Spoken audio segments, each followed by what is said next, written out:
Welcome back to my channel. Before we get started, click on the subscribe button and let's get the channel to 20k before the end of this month. Don't forget to like and share your comments at the end of the video. And if you're new here, then trust me, you will find my videos intriguing and interesting. With that said, let's get into today's video. Son of Israeli and someone who has family over there distances himself from what Israel is doing to Palestinians. He boldly says he doesn't stand with Israel on what's going on, and all of this has just made him realize how brainwashed he's been. Now he shares how the history they are taught in Israel is one-sided, like they are taught to believe in one specific view of history. Now this coming from an Israeli really does speaks volumes, and it just justifies what everyone has been saying and the videos I've been sharing with you guys. According to Israel, they believe that land is theirs when actually it's not. Now I shared a video talking about how Israel came to be in existence and how they just had eyes on the Palestinian land even when it was so impossible for them to be there. They kept on forcing and forcing it until finally Israel came to be. Now this man clearly confirms that Israel is not their land because they were just given the land. Here's a video for more context. I will be right back. As the son of an Israeli, as someone with an Israeli passport, as someone who has friends and family over there, obviously no one approves of the slaughter of innocent people. No one. And of course, I am concerned for my friends and family who are in Israel. That being said, I do not stand with Israel at all on what's going on. And I'm finally starting to realize, for lack of a better term, how brainwashed I've been. I was taught to love Israel. I went to Jewish elementary and Jewish high school. And, you know, we're singing the Hatikva, the national anthem. We're singing all these Jewish songs, and we're taught this one very specific view of history. We were taught basically that, like, the land was ours. We were taught that, like, well, we tried to offer them a solution. We tried to offer them peace, and they kept on attacking us. And the reason why we kept on gaining more and more land was because they would start wars with us, and we would defend ourselves, and we would just end up with more land. And so we would try and give it back to them every once in a while, but they wouldn't accept it. Now I'm starting to recognize more and more and more, firstly, that the Palestinians are living in, this is the phrase that's being thrown around, an open air prison. 2.2 million people who are being restricted in their food, their water, their electricity, their fuel. Children who are born into a prison who are never going to be able to go anywhere and do anything. And this has been going on for 50 to 60 years. And we were taught to resent them. And so, you know, obviously, again, the killing of innocent people by the Palestinians, awful, terrible, inexcusable. And then I watch Israel's response coming. This open-air prison with 2.2 million people, they're doing the same thing. I do not stand with Israel. I stand with the Palestinian people. I do not understand how we as Jews can stand by while a nation cries for freedom. They are trapped there. It might not be as explicit as putting them into gas chambers, but it's still side. And we talk as Jews in regards to the Holocaust of never again.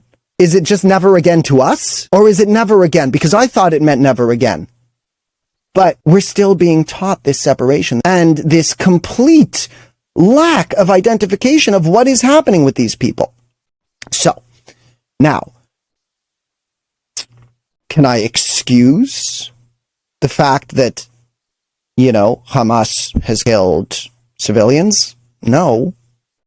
But does that change other elements of the situation? So this is what I'm saying, where we're going from this binary black and white of they are bad, we are right, to wait a minute, there's a much more complicated situation going on here. And firstly, we do need to distinguish, much so, between the Palestinians.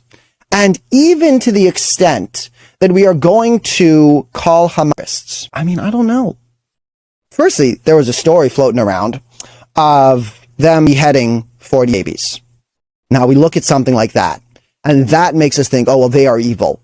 Because I like to think that even in the uprising, you know, in the Holocaust, the Warsaw Uprising, the concentration camp uprisings, I would like to believe that even in those situations, the Jews who were rising up didn't attack civilians just for the sake of it. They wouldn't commit atrocities. They wouldn't rape German women. That being said, I don't know.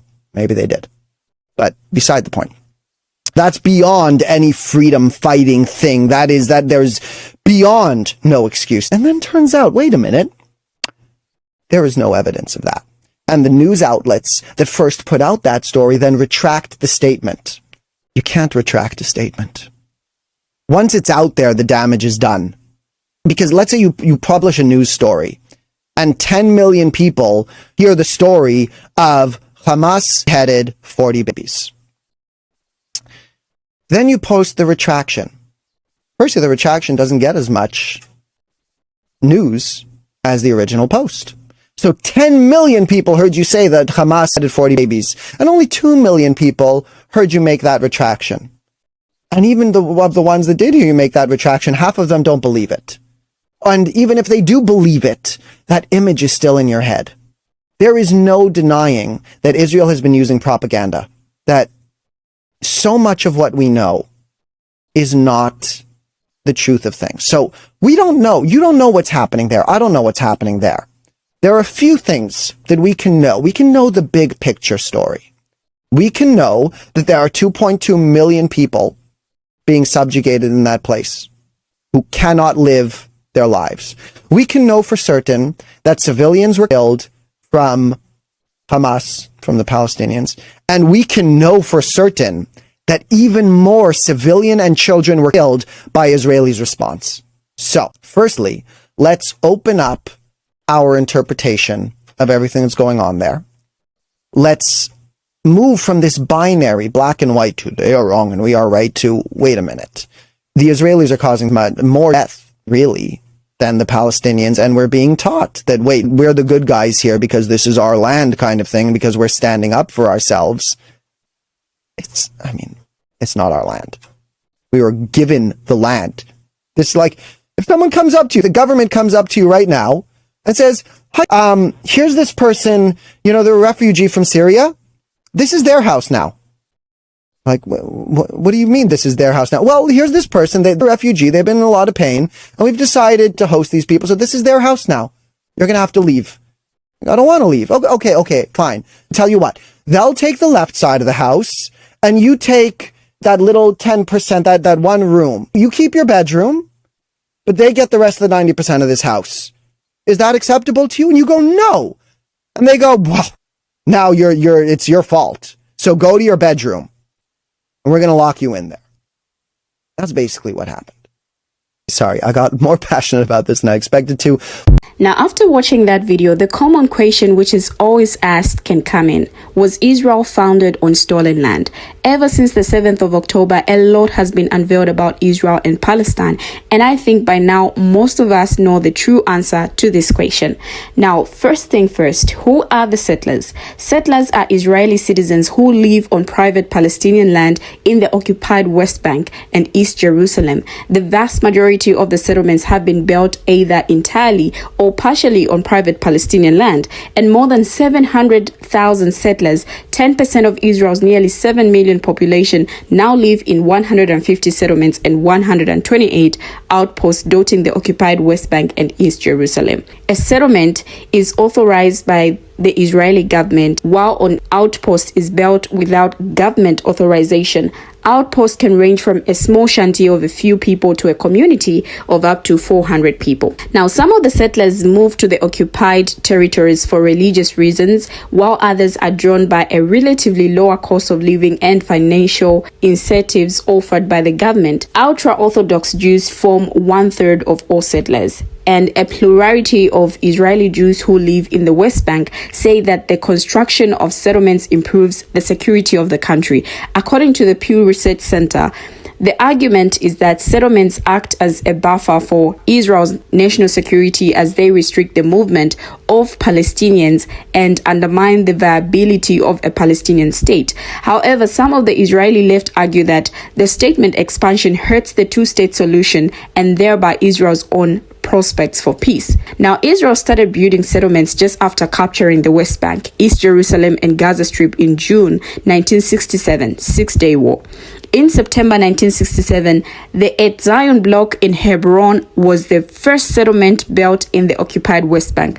The settlement now hosts 40,000 people. Kaifa, one of the oldest settlements, houses around 1,000 people, while the largest has around 82,000 settlers, most of them ultra-Orthodox Jews. Now, successive Israeli governments have pursued this policy, leading to a rise in settler population in the occupied territories. And about 40% of the occupied West Bank land is now controlled by settlements. And these settlements, along with a vast network of checkpoints for Palestinians, effectively separate the Palestinian parts of the West Bank from each other, making the prospect of a future contiguous state almost impossible, according to critics. Now, the first Jewish settlement in Palestine goes back to the early 20th century, when Jews facing widespread discrimination, religious persecution, and pogroms in Europe started to arrive. Back then, Palestine, which was still under British colonial control, was overwhelmingly Arab with a tiny Jewish minority. Tel Aviv, Israel's largest city, was built as a settlement in the suburb of the Arab city of Jaffa in 1909, and the mass migration of Jews to Palestine triggered an Arab uprising. But in the ensuing violence, the well-armed Zionist militias ethnically cleansed 750,000 Palestinians in 1948. Palestinians call their expulsion the Nakba, which is Arabic for catastrophe. Now, over the past few years, the Israeli army has been operating a hotline it calls War Room C for settlers to call and report Palestinian construction in Area C. Now, several Israeli laws enables settlers to seize Palestinian land.